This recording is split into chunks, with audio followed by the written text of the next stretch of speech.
6 मई 2013 की तारीख देश भर से सैकड़ों बसों में सवार होकर लाखों लोग लखनऊ शहर के बाहरी इलाके में एक बड़े से मैदान में इकट्ठा हो रहे थे। ये सभी लोग एक मिशन पर थे। ये मिशन उनका नहीं बल्कि एक व्यक्ति का था जो भारत का राष्ट्रगान गाकर वर्ल्ड रिकॉर्ड बनाना चाहता था।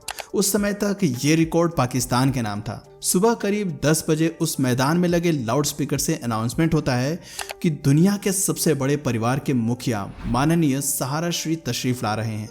वहां खड़े सभी लोग जोरदार नारा लगाते हैं, सहारा श्री जिंदाबाद, सहारा श्री जिंदाबाद।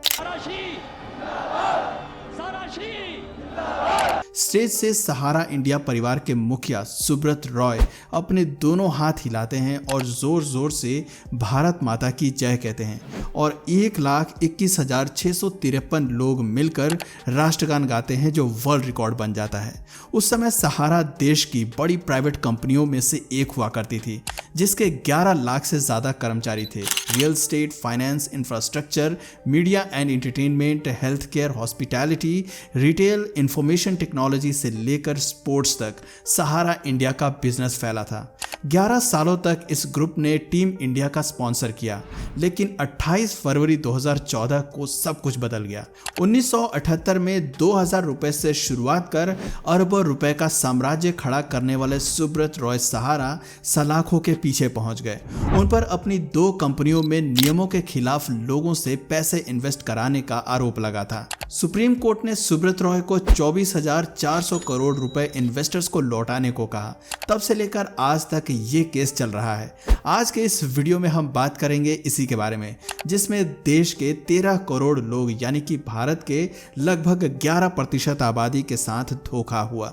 सहारा के बारे में कहा जाता है कि ये एक ऐसी कंपनी थी जो इंडियन रेलवे के बाद इंडिया में सबसे ज़्यादा लोगों को रोजगार देती थी और इस कंपनी की शुरुआत गोरखपुर के एक छोटी सी जगह से हुई। स्टार्टिंग में सहारा के मालिक सुब्रत रॉय सहारा अपने स्कूटर पर स्नैक्स बेचने का काम किया करते थे और उसी काम को करने के दौरान उनकी जान पहचान छोटे दुकानदारों, गरीब तबके के लोगों और सब्जियां बेचने वालों से हुई और उन्होंने देखा कि कैसे ये लोग हर दिन जो भी कमाते हैं वो सारा खर्च हो जाता है और इनके लिए कम पैसों में सेविंग्स करना कितना मुश्किल है। और फिर इन्हीं लोगों को ही सहारा देने के लिए सहारा कंपनी की नींव रखी गई। इस कंपनी ने लोगों को सुझाव दिया कि वो हर रोज कुछ रुपया उनके पास आकर जमा कर दें, बाद में सहारा उन्हें अच्छे इंटरेस्ट के साथ पैसे लौटाएगी। लोगों को कंपनी का ये मॉडल बहुत पसंद आया और देखते ही देखते सहारा लोगों का ट्रस्ट जीतने में सफल हो गई। सुब्रत रॉय अपनी कंपनी से जुड़े सारे लोगों को अपना परिवार कहते थे और वो समाज को बेहतर बनाने में हर तरह से अपना योगदान दिया करते थे, चाहे वो गरीब लड़कियों की शादी कराना हो या फिर अल्कोहल फ्री एनवायरनमेंट बनाने की खातिर जगह जगह पर कैंपेन चलाना। इन सभी कदम से उन्होंने गरीब परिवार से लेकर मिडिल क्लास तक हर किसी के बीच एक पॉजिटिव इमेज बना ली और वो भारत में सबसे ज्यादा पसंद किए जाने वाले लोगों में से एक बन गए थे। सिर्फ 2000 रुपए से शुरू होने वाला एक छोटा सा बिजनेस धीरे धीरे finance, real estate, infrastructure, health care, media and entertainment, hospitality, retail, information technology से लेकर कई सारे और सेक्टर्स तक फैल गया था। सहारा ने अमेरिका के न्यूयॉर्क शहर में 4400 करोड़ रुपए खर्च करके 2 बेहद लग्जरियस होटल न्यूयॉर्क प्लाजा और ड्रीम न्यूयॉर्क खरीदे, जो आज भी दुनिया के सबसे पॉपुलर होटल्स में से एक है। इसके अलावा सुब्रत रॉय के पास देश के 10 अलग अलग शहरों में 764 एकड़ जमीन हो गई थी। सुब्रत रॉय सहारा ने खुद की एक आईपीएल टीम पुणे वॉरियर्स भी बनाई और इंडियन क्रिकेट टीम के साथ साथ इंडियन हॉकी टीम को भी कई सालों तक स्पॉन्सर करते रहे। लेकिन इन सब में जो चीज सबसे ज्यादा हैरान करने वाली थी वो थी इनकी सहारा सिटी। जी हाँ, इन्होंने एक पूरा शहर बना दिया था जिसमें stadium, helipad, lake, golf course, 124 metre cinema hall के साथ साथ हेल्थ सेंटर और कई सारे पेट्रोल पंप। इस शहर में लगभग हर तरह की सुविधा जो एक बेहतरीन और डेवलप्ड सिटी में होनी चाहिए वो सहारा सिटी में मौजूद थी। दोस्तों, उस टाइम सुब्रत रॉय बड़े बड़े पॉलिटिशियन, फिल्म स्टार्स और देश के पॉपुलर लोगों के बीच काफ़ी फेमस थे और उनसे उनके काफ़ी अच्छे रिलेशंस भी हुआ करते थे। इसलिए इस एम्पायर को खड़ा करने में उनका भी काफ़ी सपोर्ट मिला। लेकिन फिर सहारा पर पहली बार तब मुसीबत साल 1996 में आई जब एक इनकम टैक्स ऑफिसर की नज़र इस ग्रुप पर पड़ी और उसने कंपनी में आने वाले हर पैसे का हिसाब मांगना शुरू कर दिया। उस समय सुब्रत रॉय ने कुछ फेमस नेताओं का नाम लिया और कहा कि कंपनी में पैसे इन्हीं लोगों के थ्रू आते हैं। अब अपना नाम आने पर नेताओं को एक्सपोज होने का डर लगने लगा, इसलिए उस इनकम टैक्स ऑफिसर का ही ट्रांसफर करा दिया गया। सहारा पर आया ये पहला खतरा टल गया और कंपनी वापस से पहले की तरह काम करने लगी।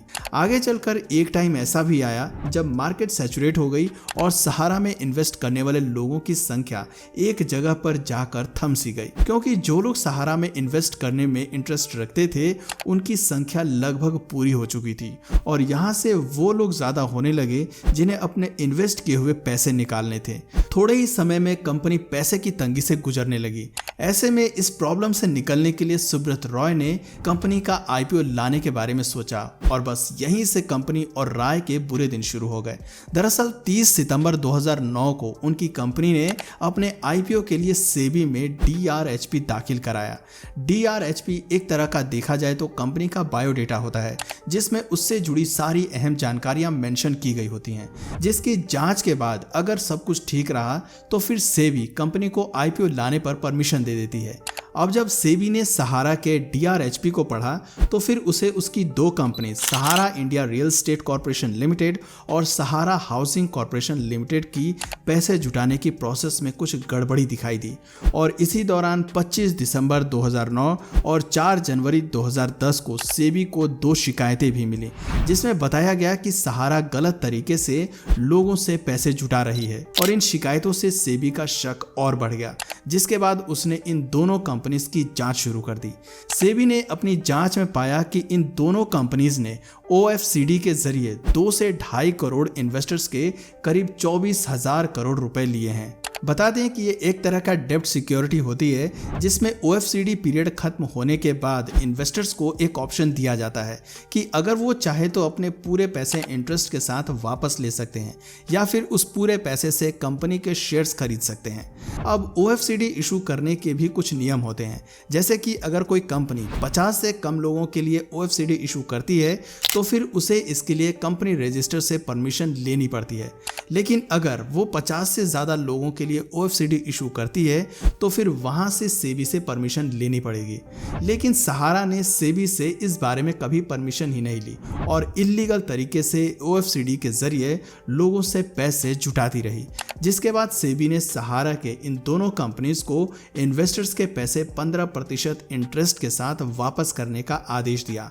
मामला सुप्रीम कोर्ट में पहुंचा। सुप्रीम कोर्ट ने सहारा इंडिया के बैंक अकाउंट और एसेट्स को फ्रीज करना शुरू कर दिया और 26 जनवरी 2014 को सुप्रीम कोर्ट के आदेश पर सहारा ग्रुप के चेयरमैन सुब्रत रॉय को भी गिरफ्तार कर लिया गया। हालांकि मई 2016 में इनकी मां की डेथ हो गई, जिसकी वजह से वो पेरोल पर बाहर निकल आए और उसके बाद से वो आज तक बाहर हैं। सुप्रीम कोर्ट के आदेश के अनुसार सहारा ग्रुप को सेबी के साथ मिलकर अपने सारे इन्वेस्टर्स को पैसे लौटाने थे। सहारा की माने तो उन्होंने सेबी को पहले इंस्टॉलमेंट में 5,120 करोड़ रुपए दे दिए हैं, लेकिन सेबी अब तक 138 करोड़ ही इन्वेस्टर्स को लौटा पाया है। सेबी का इस पर कहना है कि उनके पास सहारा के सभी इन्वेस्टर्स के डिटेल मौजूद नहीं है, ऐसे में वो पैसे किसको लौटाएंगे। अब दोस्तों हालात ये हैं कि ना ही सेबी इन्वेस्टर्स को पैसे लौटा पा रही है और ना ही सहारा बाकी के पैसे और सेबी को डॉक्यूमेंट दे रहा है। सहारा ने बीच में एक बार और कहा कि उसने दूसरे इंस्टॉलमेंट में सेबी को 22,000 करोड़ रुपए लौटाए हैं, लेकिन सेबी कहता है कि सहारा द्वारा लौटाए गए पैसों से रिलेटेड कोई भी डॉक्यूमेंट उनके पास नहीं है और इस तरह से ये सारा मामला बीच में ही लटका पड़ा है। इन्वेस्टर्स अपने पैसे उन एजेंट से मांग रहे हैं जिन्होंने उन्हें सहारा ग्रुप में इंट्रोड्यूस करवाया था। अब देखना यह है कि सरकार सहारा के बेसहारा इन्वेस्टर्स के हित में कोई ठोस कदम उठा पाती है या फिर इन्वेस्टर्स वैसे ही अपनी पूंजी वापस मिलने की आस में बैठा रहेगा। वैसे आप इस स्कैम के बारे में क्या सोचते हैं, अपना जवाब हमें नीचे कमेंट सेक्शन में जरूर बताइए। और अगर इस वीडियो से आपको कुछ नया जानने या सीखने को मिला या फिर इंटरेस्टिंग लगा तो प्लीज़ इस वीडियो को एक लाइक करके अपने फ्रेंड्स और फैमिली में से ज़रूर शेयर करें। और यदि आप इस चैनल पर नए हैं तो प्लीज़ इस चैनल को सब्सक्राइब करके बेल नोटिफिकेशन आइकन को ऑन कर लीजिए ताकि हमारे आने वाले वीडियोस आप मिस ना करें। मिलते हैं फिर किसी वीडियो में नए टॉपिक के साथ, तब तक के लिए नमस्कार।